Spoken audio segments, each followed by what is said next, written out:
Resistance पर। ये 12th का ही एक मेन टॉपिक है और ये कुछ बेसिक चीज़ें जो हम 10th में पढ़ रखे हैं उसे भी यूज़ करेंगे, ठीक है। तो देखिए क्या होता है, सपोज एक लेंथ है, इस पर इसका जो पोटेंशियल डिफरेंस है V है, ठीक है, और इनिशियली क्या है I करंट इसमें फ्लो हो रही थी और इसकी लेंथ थी L, ठीक है। और उस टाइम में जो इसका रेजिस्टेंस था सपोज मान लेते हैं R, ठीक है, R, ओके। तो हमको क्या बताया, R equals to V upon I होता है ना, ठीक है। तो ठीक हो गया, उसमें इसका जो रेजिस्टेंस होगा वो क्या होगा, V अपॉन I होगा। अब हम जैसे क्या करते हैं दूसरे केस में हम क्या करते हैं, एक इस टाइप का वायर, ऐसे कंडक्टर वायर है और हम इसके साथ एक और वायर जोड़ देते हैं, ठीक है। और हम फिर ये मानते हैं कि सपोज फिर टर्मिनल के बीच में जो पोटेंशियल है V अप्लाई कर रहे वोल्टेज, ठीक है, और लेंथ क्या होगी, पहले L थी, तो सेम कंडक्टर हम जब इसके साथ जोड़ा तो इसकी लेंथ क्या होगी, 2L होगी। तो उस टाइम में करंट क्या होगा, यहाँ पर कुछ करंट यहाँ फ्लो करेगा, कुछ करंट इसमें फ्लो करेगा, और उस टाइम में जो करंट होगी वो आधी हो जाएगी, I/2 रह जाएगी इसमें, ठीक है।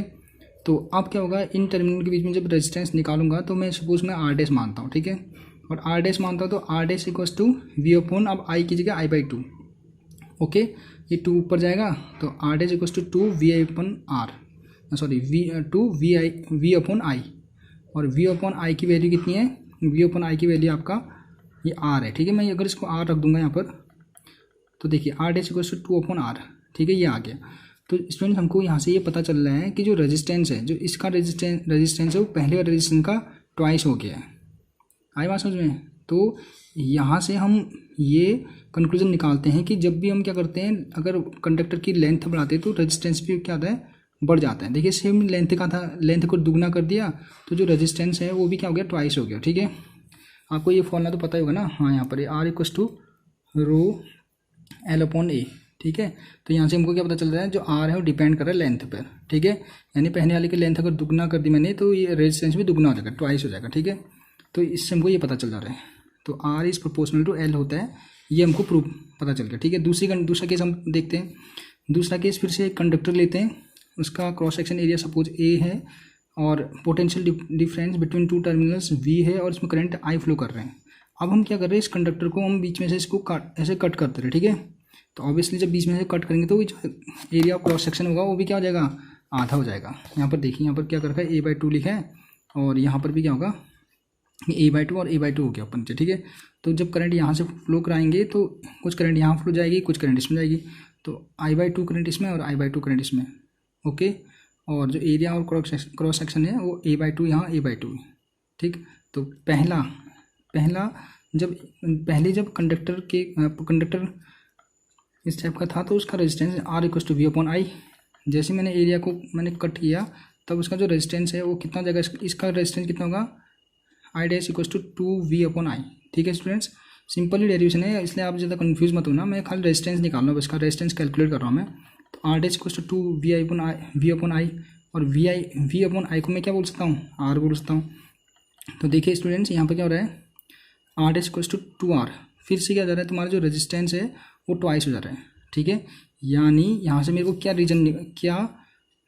कंक्लूजन निकल रहा है, यहीं पर लिखा है R is inversely proportional to A area of cross section, ठीक है। यानी देखो स्टूडेंट्स, अगर मैं क्या करूँगा, एरिया को आधा करूँगा ना, एरिया को आधा करूँगा तो रेजिस्टेंस भी क्या होगा, देखो एरिया को मैंने आधा किया तो रेजिस्टेंस ट्वाइस हो रहा है, मतलब रेजिस्टेंस क्या रहा है, ट्वाइस हो जा रहा है। कब, जब एरिया को मैंने आधा किया, मतलब हाफ ऑफ एरिया किया तो रेजिस्टेंस ट्वाइस हो जा रहा है। तो मैं कह सकता हूँ ना, एरिया इन्वर्सली प्रोपोर्शनल है, ओके स्टूडेंट्स। इक्वेशन 1 2 ये होगी और इक्वेशन 1 ये। इक्वेशन 1 से हमको पता चल रहा है कि जो रेजिस्टेंस है वो लेंथ पर डिपेंड कर रहा है। इक्वेशन 2 से हमें ये पता चल रहा है कि जो रेजिस्टेंस है इन्वर्सली प्रोपोर्शनल है एरिया की, ओके। तो दोनों को जब हम आपस में मर्ज करेंगे तो R is proportional to L upon A, ये प्रोपोर्शनैलिटी कांस्टेंट हटेगा तो यहाँ से हमको क्या मिलेगा, R equals to rho L upon A। तो स्टूडेंट देखिए, ये कभी कभी प्रूव करने के लिए आता है, तो यहाँ से आपको पता चल गया कि R equals to rho L upon A कहाँ से आता है, ओके। यानी जो रेजिस्टेंस है वो डिपेंड कर रहा है लेंथ और एरिया पर, ठीक है। तो स्टूडेंट यहाँ से देखिए थोड़ा, तो यहाँ से अगर मैं इस रो को बोलते हैं रजिस्टिविटी बोलते हैं। रजिस्टिविटी क्या आता है, हर ये मेटल की प्रॉपर्टी होती है स्टूडेंट, ठीक है। मतलब जैसे कॉपर का वायर लो, एल्यूमिनियम का वायर लो या डिफरेंट टाइप के कंडक्टर लो, उनकी जो प्रॉपर्टी होगी उनकी प्रॉपर्टी पर डिपेंड करता है, ठीक है। अभी इससे पहले भी हमने जो ओम्स लॉ का डेरिवेशन किया था तो उसमें रजिस्टिविटी टर्म आया था और वो किन किन चीज़ों पर डिपेंड कर रहा था अभी पता चल जाएगा आपको। यहाँ पर देखिए, यहाँ पर पता चला rho equals to m n E square upon tau, ठीक है। तो फिलहाल यहाँ देखिए रो को जो मैंने सेपरेट किया तो आर ए अपॉन एल आ गया, यहाँ से रो की वैल्यू इतनी आ गई, ठीक है। और यहीं से we know that R equals to m l upon N E square tau into A, ठीक है। यानी जो आर है, आर की वैल्यू इतनी आ गई। और यहाँ से मैं जब स्टूडेंट्स मैं यहाँ से क्या करता हूँ, जब मैं इसको लेता हूँ ये पूरा का टर्म और टाउ ये जब लेता हूँ ना, इसी को बोलते रो, ठीक है। तो रो की वैल्यू कितनी है, रो की वैल्यू होती है M upon N E square tau, okay. तो इसमें देखिए इसे देखो ए और बी, मतलब क्या, इस इक्वेशन ए और बी से मैं दोनों आर को मैं क्या करता हूँ, आर जब दोनों सेम है तो मैं ऐसे इसको कंपेयर कर सकता हूँ, रो एल अपॉन ए और यहाँ से m l n E square tau into A, ठीक है। जब इनको मैं आपस में रखता, आर दोनों का रेजिस्टेंस सेम है ना, तो दोनों को मैं इक्वेट करूँगा तो यहाँ से मेरे को कुछ वैल्यू निकलेगी, जिसकी वैल्यू होगी rho is equals to m n E square upon tau, ठीक है। ये हमने पहले भी ओम्स लॉ में भी कर रखा है स्टूडेंट्स, ठीक है, इसलिए कंफ्यूज मत होना। हम डायरेक्ट अगर रो की वैल्यू याद कर सकते हो अच्छी है, अच्छी बात है, नहीं तो हम ऐसे कंपैरिजन करके भी निकालते हैं। बेसिकली आपको ये थोड़ा बहुत याद है तो अच्छी बात है, ठीक है, क्योंकि इस फॉर्मूले से पता चलेगा जो रेजिस्टिविटी है, यानी मेटल की जो रेजिस्टिविटी है वो किन किन बातों पर डिपेंड करती है। तो स्टूडेंट देखिए जो आर है, रो है अगर मास ऑफ द इलेक्ट्रॉन, ठीक है, मास ऑफ द इलेक्ट्रॉन वो तो फिक्स होता है, इस पर ये कांस्टेंट है, इस पर डिपेंड नहीं करेगा। और ये है तुम्हारा चार्ज ऑफ इलेक्ट्रॉन, ये भी क्या है तुम्हारा फिक्स होता है, ठीक है। लेकिन जो ये रिलैक्सेशन टाइम है, रिलैक्सेशन टाइम क्या होता है आपका, टाउ बोलते हैं इसको। जो टाउ है ये क्या होता है तुम्हारा, एक नेगेटिव इलेक्ट्रॉन है, एक पॉजिटिव इलेक्ट्रॉन है। जब ये क्या करता है, ड्रिफ्ट वेलोसिटी जाता है करता है ना, तो इससे कोलिजन हो जाता है, कोलिजन करता है, मतलब टकराना होता है, ठीक है। टकराने में लगा समय, दो सक्सेसिव कोलिजन के टकराने में लगे समय को क्या बोलते हैं, रिलैक्सेशन टाइम, टाउ से डिनोट करते हैं, ठीक है। तो ये कभी कम भी हो सकता है, ज़्यादा भी हो सकता है, ठीक। और दूसरा है, यानी इस पर डिपेंड करता है एक, और ये डिपेंड करता है तुम्हारे पास, ये क्या है तुम्हारे पास, number of electron per unit volume, ठीक है। Number of electron per unit volume, मतलब अगर मैं दो वॉल्यूम कंसिडर करूँगा, मतलब किसी क्रॉस सेक्शन एरिया में, किसी कंडक्टर क्रॉस सेक्शन एरिया में मैं उनके क्या करूँगा, मैं वहाँ पर कंसिडर करूँगा दो एरिया, मतलब इस टाइप के एरिया जो करूँगा, तो उनके बीच में कितने इलेक्ट्रॉन आ रहे हैं, कितने इलेक्ट्रॉन है, उसको एन बोलते हैं, number of electron per unit volume, ठीक है। पर यूनिट वॉल्यूम मतलब एक छोटे से वॉल्यूम में कितने इलेक्ट्रॉन एग्जिस्ट कर रहे हैं। तो ऑब्वियसली स्टूडेंट्स कि ये क्या होगा, कॉपर के लिए अलग करेंगे और एल्यूमिनियम के लिए अलग एग्जिस्ट करेंगे इसमें इलेक्ट्रॉन। आप समझ पा रहे ना कि अगर मेरे पास क्रॉस सेक्शन एरिया है तो क्रॉस सेक्शन एरिया सभी के लिए अलग होगा, ठीक है। क्रॉस सेक्शन एरिया में जो इलेक्ट्रॉन एग्जिस्ट करेंगे सभी मेटल के लिए अलग अलग होंगे, ठीक है। यानी कॉपर के लिए अलग होंगे, एल्यूमिनियम के लिए अलग होंगे, और जितने भी हमारे कंडक्टर हैं उनके लिए अपने क्रॉस सेक्शन एरिया होंगे, और इनके बीच में जो इलेक्ट्रॉन एग्जिस्ट करेंगे वो सबके लिए डिफरेंट होंगे। तो इन दो चीज़ों में डिपेंड करता है कौन, rho is inversely proportional to 1/n and rho is inversely proportional to 1/tau, ठीक है स्टूडेंट्स। यानी नंबर ऑफ जो इलेक्ट्रॉन होंगे पर यूनिट वॉल्यूम वो अगर बढ़ेंगे तो ऑब्वियसली क्या होगा, रेजिस्टिविटी क्या होगी, घट जाएगी उसकी, ठीक है ना। नंबर ऑफ इलेक्ट्रॉन मतलब अगर मैं बात कर रहा हूँ कि किसी अगर अपने क्रॉस सेक्शन में क्या एक कंडक्टर लूँ और उनके बीच में कहीं छोटा सा वॉल्यूम में करूँ, ठीक है। अगर number of electron per unit volume अगर बढ़ेंगे तो ऑब्वियसली उनके बीच में जो कोलिजन होगा ज़्यादा होगा, तो कोलिजन होने की वजह से क्या होगा, एक पाथ जो होगा उसको यहाँ पॉजिटिव तक पहुँचने के लिए इलेक्ट्रॉन को क्या होगा, एक हिसाब से रिस्ट्रिक्ट टाइप का हो जाएगा, ठीक है। मतलब आप कह सकते हो सिंपली यहाँ पर मतलब क्लाउड हो जाएगा बहुत ज़्यादा। क्लाउड होने की वजह से क्या होगा, जो रजिस्टिविटी होगी वो बढ़ जाएगी। अगर रजिस्टिविटी बढ़ेगी तो ऑब्वियसली हमको पता है ना स्टूडेंट्स, यहाँ पर आर इज़ प्रोपोर्शनल टू रो भी होता है, ठीक है। आर इज़ प्रोपोर्शनल टू रो, ठीक है। अगर रजिस्टिविटी बढ़ेगी तो ऑब्वियसली क्या होगा, रेजिस्टेंस भी बढ़ेगा कंडक्टर का, ठीक। दूसरी बात है, अगर रिलैक्सेशन टाइम बढ़ जाता है, ठीक है। अब रिलैक्सेशन टाइम बढ़ता कैसे है, ठीक है। तो अब क्या कर रहा हूँ मैं, क्या करता हूँ किसी कंडक्टर के टेम्परेचर को बढ़ाता हूँ, ठीक है। टेम्परेचर को बढ़ाता हूँ मैं, ठीक है। तो टेम्परेचर जब बढ़ेगा ना तो क्या होगा, उससे क्या होगा कि जब कोलिजन होगा, जब एक इलेक्ट्रॉन दूसरे इलेक्ट्रॉन से क्या कर रहा है, टकरा रहा है, ठीक है। जो टकराने का जो रेट होगा वो क्या होगा, घट जाएगा, ठीक है। यानी ये इलेक्ट्रॉन है, ये इससे क्या कर रहा है, अब मैंने जैसे यहाँ टेम्परेचर बढ़ाया, ठीक है। टेम्परेचर बढ़ाया तो इलेक्ट्रॉन पहले क्या कर रहा था, 1 सेकंड ले रहा था, तो अब क्या करेगा 0.5 सेकंड में वो टकरा जाएगा। यानी क्या होगा, टेम्परेचर बढ़ने पर क्या होगा, रिलैक्सेशन टाइम घट जाएगा। आई बात समझ में, मतलब टाइम जब घटेगा, रिलैक्सेशन टाइम मतलब का मतलब क्या होता है, रेट ऑफ कोलिजन में जो लगता है जी, rate of two successive collision ना, मतलब इलेक्ट्रॉनों के और होल्स के बीच में, ठीक है, इलेक्ट्रॉन या पॉजिटिव चार्ज के बीच में जो कोलिजन होता है उनके बीच में लगने वाला समय, अगर टेम्परेचर बढ़ाएंगे तो ये समय घट जाएगा। अगर समय घटेगा मतलब ये रिलैक्सेशन टाइम घटेगा तो ऑब्वियसली क्या हो जाएगा, ये जो रेजिस्टिविटी होगी वो क्या होगी, बढ़ जाएगी। तो रेजिस्टिविटी बढ़ जाएगी तो इससे भी क्या होगा, रेजिस्टिविटी बढ़ेगी तो ऑब्वियसली क्या होगा, ये रेजिस्टेंस भी बढ़ जाएगा। ठीक है, तो देखते हैं टेम्परेचर कैसे इफेक्ट करता है रेजिस्टेंस को। इसका छोटा सा डेरिवेशन भी है।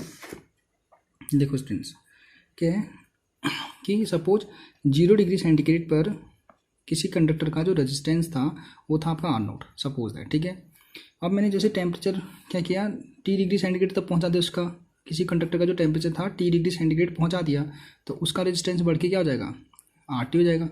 ओके, R0 इनिशियल टेम्परेचर और ये RT क्या है, जब हमने बढ़ा दिया, सपोज मैंने मान रखा। ठीक है, तो हम यहाँ पर निकालते चेंज इन टेम्परेचर, मतलब चेंज इन रेजिस्टेंस, कितना रेजिस्टेंस में चेंज आया वो कैसे निकालेंगे हम लोग, final minus initial, RT minus R0 is proportional to, वो डिपेंड करेगा इनिशियल टेम्परेचर कितना था। ठीक है, इनिशियल टेम्परेचर कितना होगा किसी कंडक्टर का, वो उसके प्रोपोर्शनल होगा जो चेंज इन रेजिस्टेंस है। ठीक है, चेंज इन रेजिस्टेंस कितना होगा जो इनिशियल रेजिस्टेंस पर डिपेंड करेगा। ठीक है, और दूसरा जो चेंज इन रेजिस्टेंस है वो डिपेंड करेगा टेम्परेचर पर। ठीक है, मतलब आप टेम्परेचर कितना बढ़ा रहे हो कितना घटा रहे हो उस पर डिपेंड करेगा आपका कितना चेंज रेजिस्टेंस में आ रहा है, उस पर डिपेंड करेगा। ठीक, जब दोनों को आपस में मर्ज करते हैं तो हमको एक फॉर्मूला मिलता है, RT minus R0 is proportional to R, क्या आएगा, R0 इंटू डेल्टा T। ठीक है, तो यहाँ से देखिए स्टूडेंट्स क्या कर रहा हूँ मैं, RT माइनस R0, ये प्रोपोर्शनलिटी जब हटता है ना तो यहाँ पर एक अल्फा टर्म आता है, इसको बोलते हैं हमारा थर्मल कोफिशिएंट ऑफ रेजिस्टेंस। ठीक है, अल्फा क्या है, थर्मल कोफिशिएंट ऑफ रेजिस्टेंस। तो alpha R0 into delta T equation 1। Okay, तो यही आपका, अच्छा अब मैं थोड़ा सा उसको एडजस्ट करता हूँ, तो RT को मैं यहीं पर रहता हूँ, R0 को यहाँ भेजता हूँ। ठीक है, यहाँ से R0 कॉमन लेके, R0 को मैं कॉमन लेके यहाँ अंदर क्या बचेगा 1 प्लस अल्फा डेल्टा T। ठीक है, तो ये आपका एक फॉर्मूला आ गया क्लास 12 के लिए, जो RT होता है मतलब जो आपका टेम्परेचर है आफ्टर टी टाइम, मतलब टी टाइम टेम्परेचर बढ़ाने के बाद जो रेजिस्टेंस में जो चेंज आता है, किसी कंडक्टर में चेंज कितना आता है वो डिपेंड करेगा आपका initial resistance plus 1 plus thermal coefficient, ये आपको वैल्यू दी होती है स्टूडेंट्स।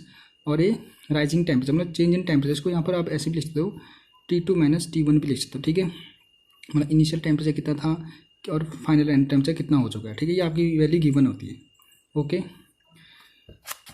और स्टूडेंट्स थोड़ा सा एक और रिलेशन यहाँ पर से और निकाल सकते हम लोग, ये क्या है, RT minus R0 is equal to R0 alpha T. ठीक है, न्यूमेरिकल सॉल्व करने के लिए आएगा, क्योंकि ये जो टेम्परेचर होता है अननोन टेम्परेचर होता है, इसको फाइंड करना पड़ता है। तो इसको कैसे फाइंड करते हैं, देखिए RT minus R0 is equal to R0 alpha T equation 1।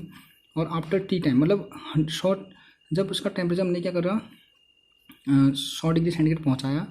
ठीक है, 100 डिग्री सेंटीग्रेड जब टेम्परेचर पहुँचाया उसका, तो रेजिस्टेंस भी क्या हुआ, चेंज आ गया, R100 बोल दिया उसको मैंने, माइनस इनिशियल। ठीक है, मतलब पहले टेम्परेचर T था तो RT लिख दिया, 100 टेम्परेचर हो गया तो R100 लिख दिया, माइनस इनिशियल, ये change in resistance is equal to obviously R0 alpha, और T आपका क्या, अब 100 डिग्री सेंटीग्रेड आपने टेम्परेचर बढ़ा दिया। ठीक है, ये आपका इक्वेशन 2 ले लिया मैंने इसको। जब मैंने क्या किया, इन दोनों को डिवाइड करा, देखो RT minus R0 divide by R100 minus R0 किया, तो कुछ टर्म कट गए और मेरे को फाइनल क्या मिला, T/100 मिला। ठीक है, तो ये क्या होता है, अननोन रेजिस्टेंस फाइंड करने का फॉर्मूला होता है। तो यहाँ से T को मैं सेपरेट कर रहा हूँ, is equal to RT minus R0 upon R100 minus R0 is multiply by 100। तो स्टूडेंट्स ये भी क्या आपका अननोन टेम्परेचर को फाइंड करने के लिए एक फॉर्मूला है, जो किसका होगा, किसी रेजिस्टेंस का होगा। ठीक है, यहाँ भी रेजिस्टेंस देखिए क्या होगा, इनिशियल रेजिस्टेंस होगा, ये टेम्परेचर, ये अननोन रेजिस्टेंस का रेजिस्टेंस होगा, अननोन टेम्परेचर का रेजिस्टेंस होगा, ये 100 डिग्री सेंटीग्रेड पर रेजिस्टेंस होगा, और ये इनिशियल रेजिस्टेंस होगा। ठीक है स्टूडेंट्स, ये आपको पता होगा, ये भी पता होगा, ये भी पता होगा आपका, R100 भी पता होगा, मल्टीप्लाई करके तो आपको अननोन टेम्परेचर मिलेगा। ठीक है, तो ओके स्टूडेंट्स, मैं आपको इससे रिलेटेड कुछ न्यूमेरिकल इसके बाद वाली वीडियो में बताऊंगा। आप इसको फिलहाल डेरिवेशन में समझिए और इसको प्रैक्टिस करिए। Thank you.